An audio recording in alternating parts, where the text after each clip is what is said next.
Hi, welcome. I'm Susan Langer. I'm a doctor of Oriental medicine and acupuncturist in Southern California. And today I have Diana Freed with me. And she's been teaching us this amazing training.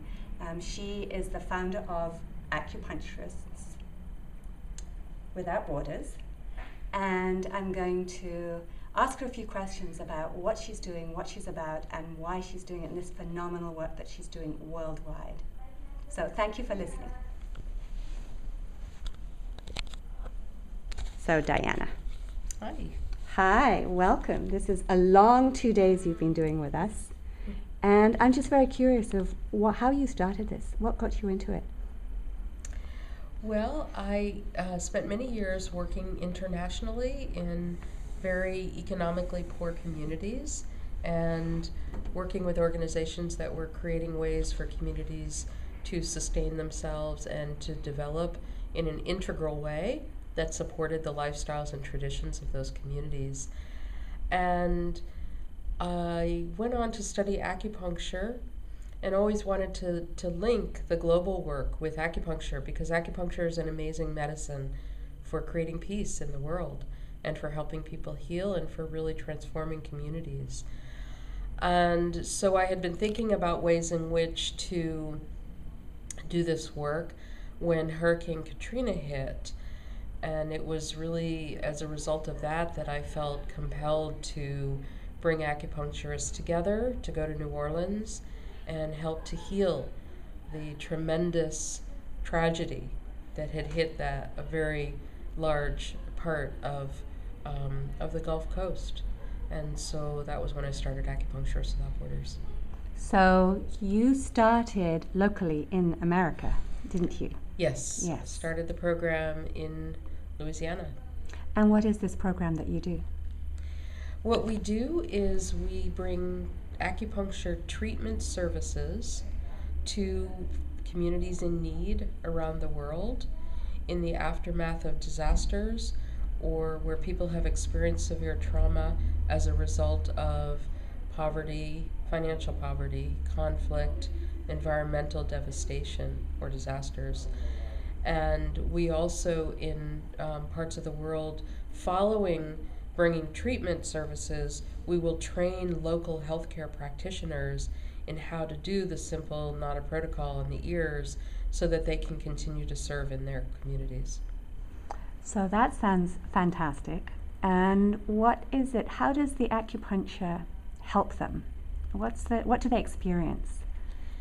The treatment that we do primarily is the Nada protocol on the ears, and it is a very, very powerful treatment for helping to heal trauma. So we treat all of the major organ systems in the body, dealing with physical as well as emotional and spirit level pain. Pain that can manifest as anger, as fear, as grief, sadness, and that can show up in a situation where people are experiencing post-traumatic stress, perhaps not sleeping, having difficulty with flashbacks, anger management, hypervigilance, all of the things that happen when trauma has not been resolved. So this treatment helps to reset the nervous system and treats all of the major organ systems, healing the whole body, mind, spirit from trauma. And then what they experience, I learned from those amazing videos, is that they feel more relaxed. They kind of people will sleep better. Some people will start to sleep for the first time. It might be the first time in weeks or months or even years that people have been dealing with insomnia, and they'll find themselves going through major transformation with that, which of course affects everything else in their lives. People find that perhaps veterans who have been at war, we do have a large veterans project as well, will find that maybe they're not having flashbacks anymore, or they're reduced. Maybe they're not as angry as they were. We have couples who go to our military stress recovery project clinics where it's their date night because they actually are happy and calm together and enjoy being together after they have an acupuncture treatment. That is lovely.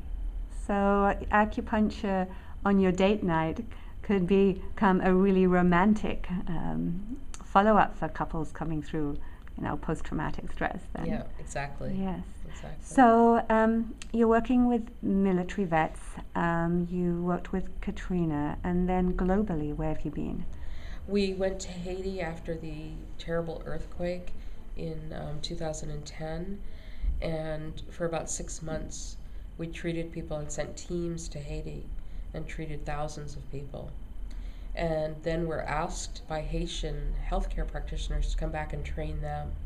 That's what they really wanted after they saw the impact of the treatments, was they really wanted to do it themselves.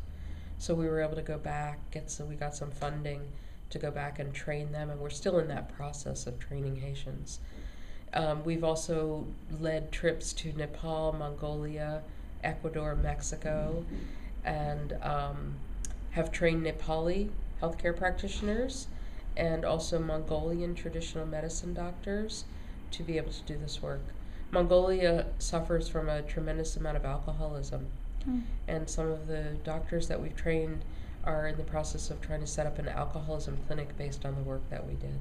Wow. So you're working very locally because you're training acupuncturists to set up clinics throughout America for local communities, and you're working globally as well. That's right, yeah. Yeah, and there was a video I think we saw about Chile, is that right? Yes, we went to Chile after the earthquake in 2010 and trained about 100 Chilean acupuncturists so that they could go and help to heal their own communities after the very devastating earthquake.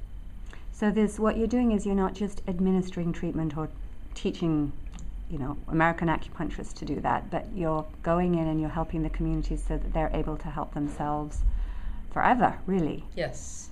Yeah, yes. So this is phenomenal work that you're doing. Thank you. Yeah. Thank you So very much. I want everyone to know about this. How can they find you? They can find us by going to our website at www.acwb, as in boy, .info. So it's acwb.info. And that means Acupuncturists Without Borders. Yes. Okay. And then there they can find videos of the work you've been doing. If there are disasters, then they can maybe make contact and see how to find local Yes. help, local clinics. Yes. And if they're interested in supporting this work, they can make donations, which is the only way that we survive and are able to do the work that we're doing. So donations are very welcome for this incredibly amazing work that you and your Absolutely. community are doing. Thank Yes. you so much, Diane. Thank you. All right.